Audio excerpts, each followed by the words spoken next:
Welcome to CUWFalcons.com and this installment of the weekly coaches show, joined here by offensive coordinator Henny Hiemenz and our new media backdrop we got this week. Coach, let's talk about the offense on this year's football team. Very, very explosive. Can put up 40 points and possibly 500 yards like it's nothing some games. What advantages does that give you as an offensive coordinator to either design plays up or to scheme against some of the defenses that you face? Yeah, well, if you know you're going to get, I think last game we had just under 90 snaps. If you know you're going to be able to run a lot of plays, you can do a bit more. And our guys are versed enough in the offense now that, we can basically just spend some time honing what we do in the base offense week to week and then really try to tweak what we do depending on the defense that we're going to see each week. Now, this is your third season, but last year, I believe it was week 3, when you guys took the offense that you had, threw it in the garbage, came up with the spread, went with that. So you've had last year, spring ball, training camp, and now 6 games into this year. How has that progress been going? And obviously it's working, but how has that development phase been going? It's been a lot of fun. The guys have embraced it, and I think it fits the personnel that we have. I think we're using them to the best of their abilities, and they've really kind of taken ownership of it and have enjoyed the process as well. So it's been fun.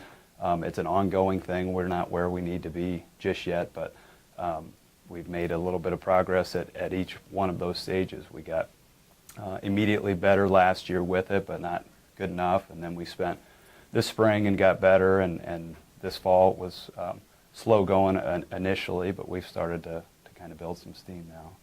You mentioned personnel. One of the stars on this offense is quarterback Austin Demashke. He's a junior. He's had time to develop in this system, learn the ins and outs, the way you think and the way you want things done. Where do you see him going the rest of the season and maybe into the senior year?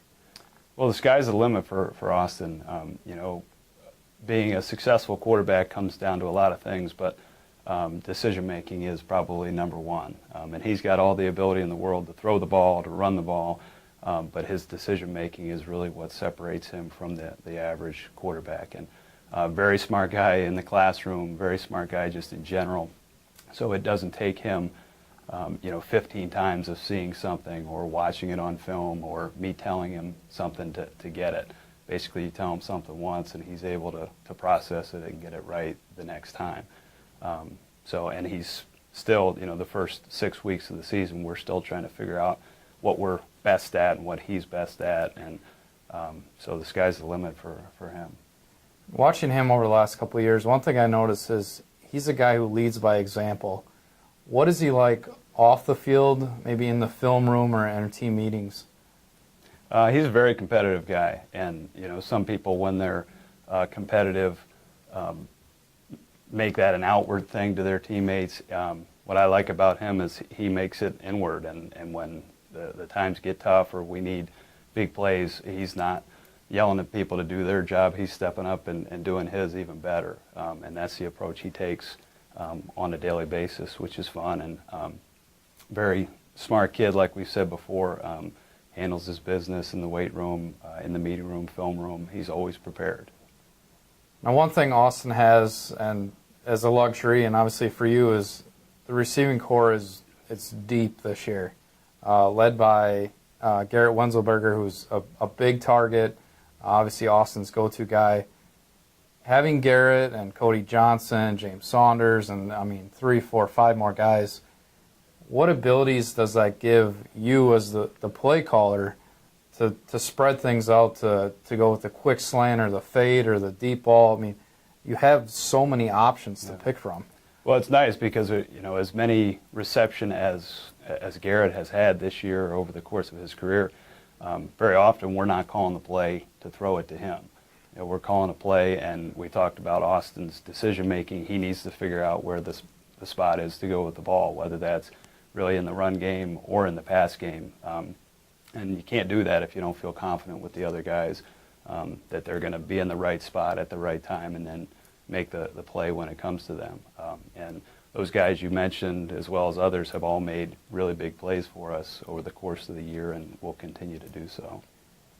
With, I guess, starting this offense last year in week 3, going into this season, with the depth of the receivers, have you been able to add certain wrinkles into it, knowing that you have, even your tight ends are capable of catching passes, throwing certain wrinkles in the offense of plays that maybe see in the NFL or guys you talk to, because you're so deep and you have so many options out there? Well, it's that, but it's also their knowledge of the offense and what we're trying to do. The better handle they have on that, the less you have to practice and emphasize your base stuff, so you can maybe put something in special one week for somebody, and it's not taking away from the base offense. That's probably been the biggest thing this year, is we don't have to spend as much time on A, B, C, because you just have to hit on those and they got it, and you can move on and do some deeper things, which has been fun. When fans watch the offense, obviously there's a lot of passing, a lot of the balls in the air a lot of the times, but one aspect of the offense that goes to the ground and gets the tough yards is your running game, led by Kurt Evans, who's a very explosive back. Having that running game this year it's more explosive and it's more dynamic than it was last year. Is it more balanced this year with the running game than the passing game? Because obviously the play calling is about balance. The yards may not necessarily come the same, but it gives you the option to go to one or the other if you have to. Yeah, we're we don't base our balance off of the number of plays that we call. We want to be averaging over 4 yards a carry in the run game, and we've been doing that. As long as we're doing that, we feel like we're being effective in the times that we're running the ball. But that's, it's a twofold thing. Number one, the guys are a year older, bigger, stronger, faster. Kurt was a true freshman last year. But also, when we made that transition, the thing that we changed the most was the run game. Even though we went to spread, no huddle, the pass game was very similar to what we were doing previously. So we were kind of picking and choosing last week, depending on the week, what we were doing in the run game, whereas this year we've got a real identity about who we are within that part of it, and so the guys have been able to build on that from day one and get better with it. One area of this offense that doesn't necessarily get the recognition it deserves is your offensive line. You have some veterans on that line from left to right. How important are they in keeping Damashki clean and opening the holes for your running backs when you need to gain those tough yards? Oh, they've been huge. We've just talked about the run game. We've been much more successful in that this year. We've also protected him really well. We called over 50 pass attempts last weekend, and we only gave up 3 sacks. A couple of those were borderline on the quarterback rather than the offensive line anyway. So they've done a wonderful job, and again, it's been a commitment across the board. We've got seniors, we've got juniors, sophomores.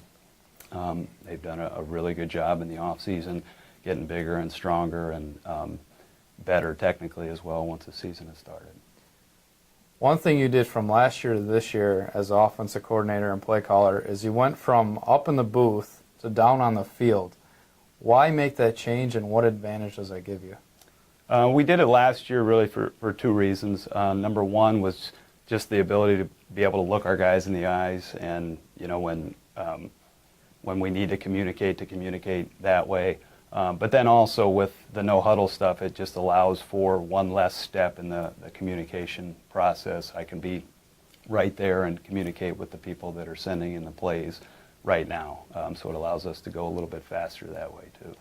I've noticed this year with you being on the field, you'll send the play in, they'll get set up, you'll see what's going on, and then your either backup quarterbacks or the guys helping you make signals to call in maybe some changes.